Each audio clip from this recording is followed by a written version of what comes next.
আমার ভাইরা, আমার বন্ধুরা আমার, কিন্তু এজিদ কি করলো? এজিদ চিন্তা, এজিদকে বুঝা দিল। আমিরে মুয়াবিয়া ডাক দিয়ে বলে, বাবা এজিদ গো,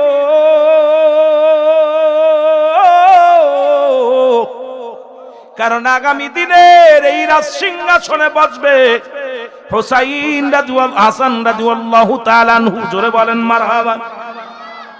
এজিদ কাব্বা কি বলেন? কারণ আমি আপনার উত্তরসূরি, আপনার কলিজার টুকরা সন্তান।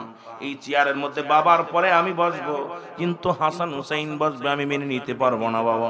হাসান মনে মনে মানতে পারে হাসান বসবে এই চেয়ারে। এজিদ কোনোদিন ভাবতেও পারে নাই, মানতেও পারে নাই। যে কোনো কৌশলকে তাদের দুনিয়া থেকে সরাইতে হবে, তাদেরকে মারতে হবে। মুসলমান শুনে নাও, শুনে নাও, এইরকম শুরু করলেন ষড়যন্ত্র।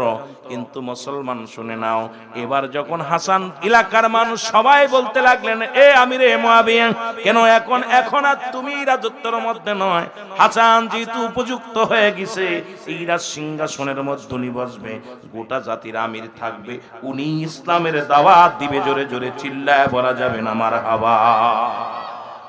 সুতরাং তুমি এখন অফ থাকো, উনি দাঁড়াবে। কিন্তু এজিদ মনে মনে ভাবতে পারেন নিজে ক্ষমতার লোভী এজিদ শয়তান, এত ক্ষমতা লোভী ছিল।